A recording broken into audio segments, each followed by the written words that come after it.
Group ជំរាបសួរលោកគ្រូនាងខ្ញុំអេសគុណធីនឹងធ្វើបទបង្ហាញសារល្បងពីនិក្ខេបបទក្រោមប្រធានបទអធិពលនៃភាគចំណែកដឹកនាំលើការបង្រៀននិងរៀនរបស់នាយកសាលាមធ្យមសិក្សាមកលើសកម្មភាពបង្រៀននិងរៀនក្នុងរាជធានីភ្នំពេញនៅក្នុងការធ្វើបទបង្ហាញនេះខ្ញុំផ្ដោតសំខាន់លើសេចក្តីផ្ដាំវិធីសាស្ត្រនៃការស្រាវជ្រាវលទ្ធផលនិងវិភាគសាសន្និដ្ឋាននិងអនុសាសន៍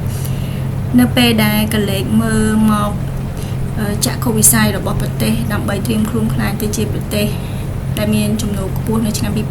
2050ការកែតម្រង់វិស័យអប់រំគឺជាផ្នែកមួយដែលត្រូវធ្វើហើយក្រោយពីការកំណែទម្រង់ច្រើនលើកមកហើយបញ្ហានៅក្នុងវិស័យអប់រំគឺនៅមានជាពិសេសគឺលទ្ធផលសិក្សាសិស្សទាំងកម្រិតតេស្តកម្រិតអន្តរជាតិនិងថ្នាក់ជាតិនៅរកឃើញថាសិស្សនៅមានលទ្ធផលសិក្សាទាបនៅឡើយហើយការស្រាវជ្រាវមុនដើម្បីកែលម្អគុណភាពនៃការរៀនហ្នឹងគឺយុវសាលាគឺជាតួអង្គសំខាន់មែនទែននៅក្នុងសាលារៀនដើម្បីពង្រឹងផ្នែកគុណភាពបែបនេះហើយនៅពេលដែលនាយកសាលាមានភារកិច្ចដឹកនាំលើការបង្រៀននិងរៀននឹងធ្វើឲ្យមានឥទ្ធិពលទាំងដោយផ្ទាល់និងប្រយោជន៍មកលើគុណភាពបង្រៀនអ្វីត្បិតតែការស្រាវជ្រាវខ្លះទៀតក៏រកឃើញដែរថានៅពេលដែលយុវសាលាមានភារកិច្ចដឹកនាំលើការបង្រៀននិងរៀនហើយគាត់ត្រូវមានបង្កើតឱកាសមានវប្បធម៌សាលារៀនសហគមន៍សិក្សាវិជ្ជាជីវៈឬក៏គ្រូនៅសាលានោះមានការបដិញ្ញាចិត្តឬក៏មានភាពជឿជាក់ដែរទើបអាចកែលម្អដល់គុណភាពរៀននិងរៀនដោយសារតែការស្រាវជ្រាវមុននេះប្រើក្របខ័ណ្ឌគោលគំនិតខុសគ្នាឧបករណ៍វាស់ផ្សេងគ្នានិងបរិបទសាលារៀនក៏ខុសគ្នាដែរអញ្ចឹង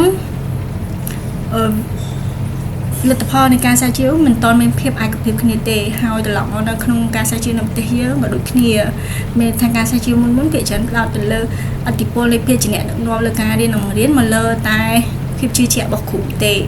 អញ្ចឹងហើយដោយសារភាពឆក់ល្បែងខ្លះនេះដើម្បីបំពេញចន្លោះខ្វះខាតទៅការស្រាវជ្រាវនេះព្យាយាមមើល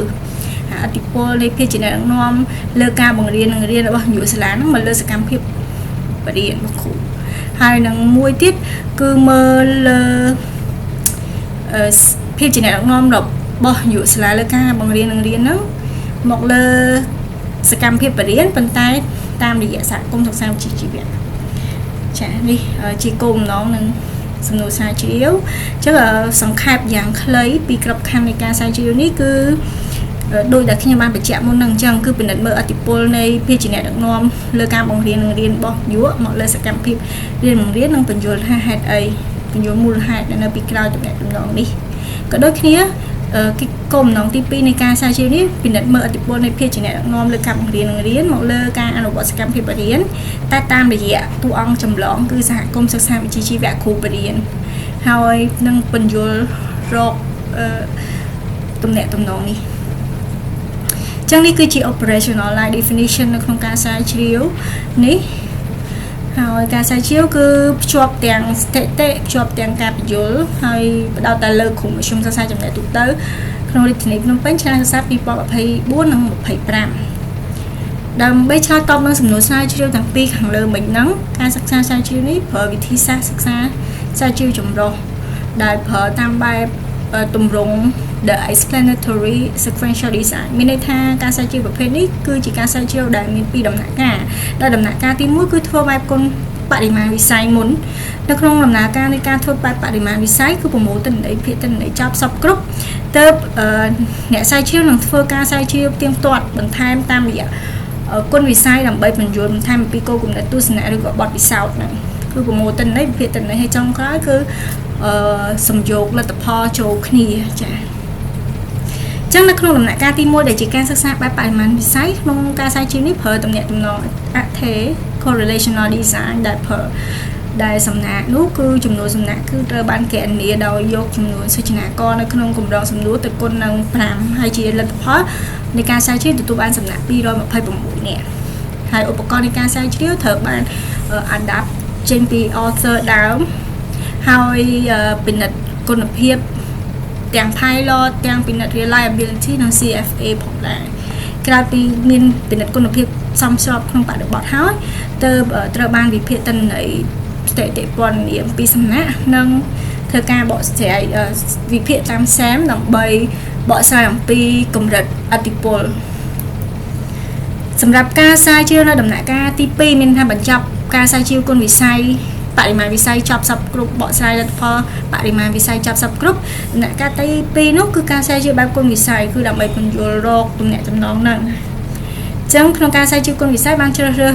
សំណាក់តាមភាពងាយស្រួលនិងតាមគោលបំណងចេញពីគ្រូដែលបានបំពេញសំណាក់ដែលបានបំពេញក្នុងគុណបរិមាណវិស័យរួចហើយអញ្ចឹងសំណួរសំណាក់សរុបមាន10នាក់ដែលត្រូវបានលើកយកមកសម្ភាសន៍ដោយផ្ទាល់និងអនឡាញតាមភាពចាំបាច់និងភាពងាយស្រួលរបស់សំណាក់ក្នុងកម្រងសំណួររចនាសម្ព័ន្ធពាក់កណ្ដាលរចនាសម្ព័ន្ធហើយក្រោយពីសម្ភាសន៍ចប់តន័យត្រូវបានវិភាគតាម semantic analysis ដែលអ្នកស្រាវជ្រាវត្រូវតែរៀបចំតន័យយល់ពីតន័យធ្វើកូដតន័យហើយចាប់ក្រុមឲ្យកូដទាំងអស់ដែលមានលក្ខណៈប្រហែលគ្នានឹងដាក់ឈ្មោះប្រធានបទជាលទ្ធផលនៅក្នុងការស្រាវជ្រាវនេះរកឃើញថាយុវសាលាដែលអនុវត្តភាគជាអ្នកដឹកនាំការបង្រៀននឹងរៀនមិនមានឥទ្ធិពលលើការបរិញ្ញាបត្រគ្រូទេប៉ុន្តែនៅពេលដែលគាត់អនុវត្តភាគជាអ្នកដឹកនាំការបង្រៀននឹងរៀនគាត់នឹងជំរុញឲ្យមានសហគមន៍សិក្សាវិជ្ជាជីវៈគ្រាន់តែថាសហគមន៍សិក្សាវិជ្ជាជីវៈនៅក្នុងបរិបទដែលសិក្សានេះវាមិនអាចធ្វើឲ្យគ្រូផ្លាស់ប្ដូរការបរិញ្ញាបត្រនឹងរៀនទេ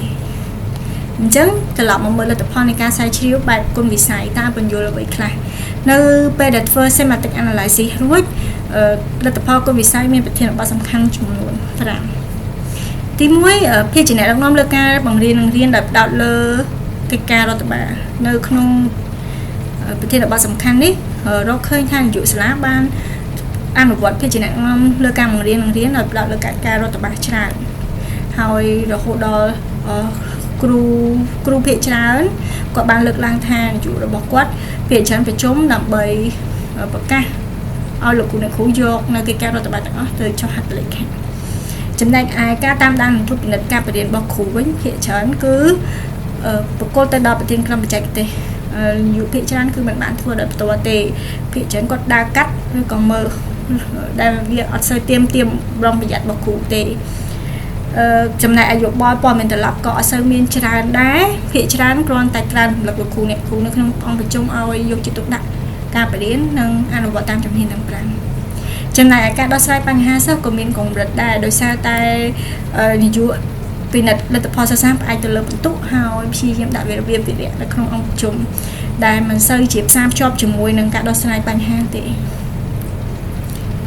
ចំណែកឯភាពជាអ្នកដឹកនាំរបស់គាត់ជំរុញការងារសហការច្រើនមែនតើដោយសារលោកគ្រូអ្នកគ្រូត្រូវធ្វើការងារបច្ចេកទេសទាំងអស់ជាមួយនឹងប្រធានក្រុមបច្ចេកទេសហើយយុវសាលាមួយចំនួនតូចក៏បានបង្កើតនៅការអភិវឌ្ឍវិជ្ជាជីវៈដោយលោកគ្រូអ្នកគ្រូរៀនជាមួយគ្នាក្នុងសិក្ខាសាលាកម្រិតសាលារៀនពីវិធីសាស្ត្របរៀនពីការបញ្ចូលបច្ចេកវិទ្យា AI ទៅក្នុងការបង្រៀនត្រឡប់មកមើលប្រធានបទទី3នៅក្នុងការវិភាគនេះគឺរកឃើញថាមានការអនុវត្តសហគមន៍សិក្សាវិជ្ជាជីវៈដែលដំណើរការហ្នឹងគឺជាដំណើរការប្រជុំបច្ចេកទេសអនុវត្ត1ខែ1ដងរយៈពេល2ម៉ោងហើយការពិភាក្សាផ្ដោតលើពិនិត្យមើលថ្នាក់ទីទួផ្ដល់ព័ត៌មានត្រឡប់ឆ្លុះបញ្ចាំងវិញហើយនឹងពិនិត្យកម្មវិធីសិក្សាលោកគ្រូអ្នកគ្រូខ្លះក៏បានបញ្ជាក់ដែរថាក៏មានការសហការក្រៅផ្លូវការដែរមិនមែនជាសហការជាក្នុងការប្រជុំទេមានន័យថាបើសិនលោកគ្រូអ្នកគ្រូមានគំនិតចង់អភិវឌ្ឍសមត្ថភាពរៀនសូត្រពីលោកគ្រូអ្នកគ្រូផ្សេងទៀតគាត់ក៏ឆ្លៀតឱកាសសួរលោកគ្រូអ្នកគ្រូផ្សេងទៀតតាមឆាតឬក៏បេតនីប៉ុន្តែការពិភាក្សាក្រៅផ្លូវការនេះគឺពិបាកមែនទែនដោយសារតែយើងអត់អាចវាស់បានពីកម្រិតនៃការពិភាក្សាមានអ្នកសម្រួលសម្រាប់ប្រធានបទទី4សំខាន់គឺបញ្ហាប្រឈមឃើញថាមានបញ្ហាពេលវេលាជាបញ្ហាធំមែនទែនការអនុវត្តតិចហើយខែខ្លះគឺ3ខែទៅធ្វើម្ដងទៀតហើយដំណើរការភាសាភាគច្រើនពិបាកភាសាតែផ្ដល់យោបល់តែថាទៅលើតែការបរៀនហើយពេលដែលបរៀនចប់ប្រធានក្រុមគ្រាន់តែសួរនាំថាតើមេរៀនដែលលោកគ្រូអ្នកគ្រូបរៀនតាមកម្រិតនោះដល់ណាហើយទាន់កម្មវិធីអត់ចំណែកឯការចូលរួមរបស់សមាជិកក្រុមវិញគឺអត់ទៀងទាត់ទេសមាជិកខ្លះអវត្តមានហើយសមាជិកដែលចូលរួមគឺក៏កម្រពិភាក្សាគ្នាអីច្រើនដែរព្រោះអីលោកគ្រូអ្នកគ្រូក៏បានលើកឡើងដែរថារឿងផ្ដល់យោបល់នោះតែមិនស្រួលគឺតឹងរស័យក៏ដាក់គ្នាអញ្ចឹងហើយបានលោកគ្រូអ្នកគ្រូខ្លះក៏គាត់អត់ខ្វល់តែម្ដង ហើយប្រធានក្រុមគួរអភិបាលប្រធានក្រុមដែលជាតួអង្គសំខាន់ក្នុងការដឹកនាំប្រជុំគាត់បានលើកឡើងថាគាត់មានឥទ្ធិពលនៅក្នុងតំណែងហ្នឹងនេះសម្រាប់ការប្រែប្រួលលើការបង្រៀនគឺមានកម្រិតមែនទែនលោកគ្រូអ្នកគ្រូមកដល់ពេលនេះហើយលោកគ្រូអ្នកគ្រូខ្លះគឺអនុវត្តការបរៀននោះដដែលហើយមិនសូវខុសប្លែកទេពីច្រើនបើកសភៅហើយសិស្សគាត់មានចេញពីលទ្ធផលនៃការស្រាវជ្រាវនេះមានការពិភាក្សាមួយចំនួនត្រូវបានលើកឡើងទី1ឥទ្ធិពលនៃភាគជាអ្នកដឹកនាំលើការរៀននិងបង្រៀននៅក្នុងការស្រាវជ្រាវនេះវាអត់មានឥទ្ធិពលលើសហការការប្រែប្រួលសកម្មភាពបរិញ្ញាបត្រគ្រូផ្ទុយពីការស្រាវជ្រាវមុនដែលគេរកឃើញថា Instructional Leadership នោះមានឥទ្ធិពលចាំមកមើលការបញ្យល់ពីគុណវិស័យវិញថាហេតុអីព្រោះភាគជាអ្នកដឹកនាំលើការបង្រៀននិងរៀនរបស់យុវសាលាក្នុងបរិបទនៃការសិក្សានេះគាត់ផ្ដោតលើរដ្ឋបាលដែលដូចនឹងយុវសាលានៅអាស៊ីអាគ្នេយ៍ទូទៅតាមការស្រាវជ្រាវរបស់ Hollinger ចឹងហើយសម្ដែងការតាមដាននិងវាតម្លៃការបរិញ្ញាគឺអត់ទៀងទាត់យោបល់ក៏គាត់ឲ្យមានកម្រិតដែរភាគច្រើនគាត់ផ្ដោតលើវិន័យប្រងថ្នាក់រដ្ឋបាលចំណែកការលើកដោះស្រាយពីបញ្ហាសិស្សភាគច្រើនលើកតែពីបញ្ហាដែលអត់សូវផ្សារចូលជាមួយដំណោះស្រាយអញ្ចឹងសរុបមកភាគជាអ្នកដឹកនាំលើការបង្រៀននិងរៀននៅក្នុងសាលារៀនពិតជាមានតែទម្រង់នៃការអនុវត្តនោះគឺខ្វះការសមាសភាពស្នូលរបស់វាអញ្ចឹងនាំឲ្យមិនទាន់អាចជួយការលម្អដល់ការបរិញ្ញាបាននេះការស្រាវជ្រាវនេះក៏ដូចជាការស្រាវជ្រាវមុនដែរនៅពេលយុវសាលាមានភាគជាអ្នកដឹកនាំលើការរៀននិងបង្រៀននឹងធ្វើឲ្យមានជំរុញការបង្កើតសហគមន៍សិក្សាវិជ្ជាជីវៈដោយឡែកការស្រាវជ្រាវបែបគុណវិស័យក៏ព្យាយាមពន្យល់ថាតើសហគមន៍សិក្សាវិជ្ជាជីវៈដែលយុវសាលាបង្កើតនឹងមានទម្រង់ម៉េចមានទម្រង់ជាការប្រជុំបច្ចេកទេសធ្វើថ្នាក់វិទូផ្ដល់យោបល់និងសួរកម្មវិធីសិក្សាហើយបើធៀបជាមួយនឹងគោលនយោបាយ PLC ក្នុងប្រទេសយើងអត់ទាន់ដល់ស្តង់ដារនោះទេព្រោះគោលនយោបាយបានអនុញ្ញាតបានបែងចែកថានៅក្នុងសហគមន៍សិក្សាវិជ្ជាជីវៈគ្រូត្រូវធ្វើ action research ត្រូវធ្វើ lesson study ត្រូវចែករំលែកប្រតិបត្តិតែម្ដងក្នុងនេះគឺអត់ទាន់មានសរុបមក Instructional Leadership ពិតជាជំរុញ PLC មែនប៉ុន្តែការអនុវត្ត PLC នោះនៅក្នុងបរិបទនេះគឺអត់ទាន់យកចិត្តទុកដាក់ខ្លាំងលើទស្សនវិជ្ជារបស់វាទស្សនវិជ្ជានៃការធ្វើការរួមគ្នាទស្សនវិជ្ជានៃការរៀនរួមគ្នាទស្សនវិជ្ជានៃការកែលម្អការបរិញ្ញាចុងក្រោយ PLC នៅពេលដែលគ្រូចូល PLC ហើយគឺអត់មានផ្លាស់ប្ដូរការបរិញ្ញាទេផ្ទុយពីការស្រាវជ្រាវមុនថានៅពេលដែលគ្រូចូលរួមសហគមន៍សិក្សាវិជ្ជាជីវៈធ្វើការបរិញ្ញាគាត់ប្រសើរណាស់ចឹងយើងមកមើលការបកស្រាយគុណវិស័យគឺដោយសារបញ្ហាពេលវេលាមិនគ្រប់គ្រាន់ហើយកង្វះការសម្របសម្រួលហើយកិច្ចពិចារណាដល់ពេលភាសាតែរដ្ឋបាលអ្នកចូលរួមត្រូវចូលរួមអត់ជាប់លាប់ទេក៏វត្តមានច្រើនហើយអ្នកដែលចូលរួមក៏អត់សូវសកម្មទៀតអញ្ចឹងអាកង្វះភាពច្បាស់លាស់ជាក់លាក់ជាប់លាប់ភាសាកម្មវិធីមេរៀនអស់ហ្នឹងវាអាចធ្វើឲ្យ PLC ដែរទេអញ្ចឹងប្រសិទ្ធភាពនៃការអនុវត្ត PLC ក្នុងបរិបទនេះគឺអត់ទាន់មានប្រសិទ្ធភាពទេអញ្ចឹងផលជះមកការបង្រៀនគឺតិចតួចមែនទេអញ្ចឹងតាមរយៈការស្រាវជ្រាវនេះអាចសន្និដ្ឋានបានថាភាគជាអ្នកដឹកនាំលើការបង្រៀនរបស់យុវហ្នឹងគឺពិតជាអាចជួយជំរុញការសហការនៅក្នុងសាលារៀនមែនប៉ុន្តែគាត់ណាការជំរុញសហការនោះជាការអនុវត្តសហគមន៍ជីវៈវាគ្រាន់តែជាទម្រង់រដ្ឋបាលអត់សូវបានឆ្លុះបញ្ចាំងការបរិញ្ញាឆ្លុះបញ្ចាំងវិជ្ជាជីវៈភាសាធ្វើការរួមគ្នាទេជាហេតុនាំឲ្យការលម្អការបរិញ្ញាហ្នឹងវាបានតិចតួចអញ្ចឹងដើម្បីដោះស្រាយបញ្ហានេះដើម្បីធ្វើឲ្យ model ហ្នឹងមានប្រសិទ្ធភាពឡើងយើងត្រឡប់មកមើលវិញដែរថាគណៈនាយកត្រូវទទួលបានការបណ្ដុះបណ្ដាលបន្ថែមពីភាគណៈអង្គលើការបង្រៀនធាន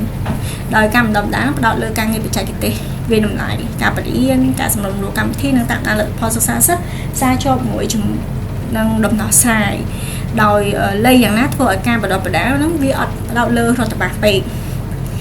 ប្រធានក្រុមត្រូវបានពង្រឹងឡើងវិញទាំងសមត្ថភាពជាអ្នកដឹកនាំជំនាញក្នុងការសហការជំនាញក្នុងការសម្របសម្រួលនិងការសម្រេចចិត្តហើយការធ្វើសហគមន៍សិក្សាវិជ្ជាជីវៈនៅសាលារៀនគួរតែប្រើ lesson study ចំនួនថ្នាក់ពីទូវិញទៅព្រោះ lesson study វាជាទម្រង់នៃការស្រាវជ្រាវមេរៀនដែលមានប្រសិទ្ធភាពដែលប្រទេសជាច្រើនអនុវត្តហើយមានការកែលម្អការបរិញ្ញាបានច្រើនព្រោះលោកគ្រូអ្នកគ្រូត្រូវធ្វើការរួមគ្នាត្រូវពិភាក្សាខ្លឹមសារជ្រើសរើសលំហូរមេរៀនវិធីសាស្ត្រពិនិត្យមើលកិច្ចតែងការរួមគ្នាសង្កេតហើយឆ្លុះបញ្ចាំងទៀតនៅក្នុងសហគមន៍សិក្សាវិជ្ជាជីវៈក្រៅពីការធ្វើ ធ្វើ lesson study ភាសាឆ្លងម្ចាំងក៏បញ្ចូលគួរតែបញ្ចូលឱកាសអភិវឌ្ឍវិជ្ជាជីវៈបែបជាសិក្ខាសាលាពីវិធីសាស្ត្របរៀនពីការបញ្ចូលបច្ចេកវិទ្យាទាំង AI ចូលទៅក្នុងការបរៀនផងចំណែកឯបញ្ហាប្រឈមនៃការអនុវត្ត lesson សហគមន៍សិក្សាវិជ្ជាជីវៈកន្លងមកដែលមានពេលវេលាតិចអាចដោះស្រាយមកមួយសប្តាហ៍2ម៉ោងវិញផ្ដល់សម្ភារៈគ្រប់គ្រាន់ប៉ុន្តែការងារទាំងអស់នេះបើធ្វើឲ្យអត់ត្រួតពិនិត្យតាមដានទេគឺมันអាចទៅមុខគេអញ្ចឹងបង្កើតប្រព័ន្ធត្រួតពិនិត្យតាមដានទាំងប្រព័ន្ធបណ្ដុះបណ្ដាលឲ្យត្រួតពិនិត្យតាមដានធ្វើការឲ្យត្រួតពិនិត្យតាមដានផងដែរជាត្រីមាសឆមាសនិងឆ្នាំតាមរយៈការសង្កេតប្រមូលព័ត៌មានត្រឡប់ហើយប្រើទិន្នន័យនៃការតាមដាននេះឲ្យទៅជាប្រព័ន្ធគ្រប់គ្រងដល់គ្រូបង្រៀននិងលើកទឹកចិត្តផងដែរសម្រាប់ការស្រាវជ្រាវគាត់ក៏គួរតែគិតគូរពិចារណាក្នុងការពង្រីកចំនួនសំណាក់ឲ្យពេញក្នុងប្រទេសកម្ពុជាទៅព្រោះ model ដែលធ្វើត្រឹមរាជធានីភ្នំពេញនេះវាអត់អាចគ្រប់គ្រាន់ក្នុងការឆ្លើយតបទេសំណាក់គោលដៅក៏គួរធ្វើឲ្យបានគ្រប់ជ្រុងជ្រោយគ្រូបង្រៀននាយកសិស្សផងដែរព្រោះតែសំណាក់គ្រូវាមានភាពលំអៀងច្រើន model អាចបន្ថែមអត្ថចម្លងបន្តទៀតឬក៏សមាជិករងនៃ institutional leadership ឬក៏ PLC ឬក៏សកម្មភាពបង្រៀនហ្នឹងអាចបន្ថែមសមាជិករងពីក្នុងការស្រាវជ្រាវនេះផងដែរចាក្នុងបទបង្ហាញរបស់ខ្ញុំមានតែប៉ុណ្្នឹងទេចាអរគុណច្រើនលោកគ្រូ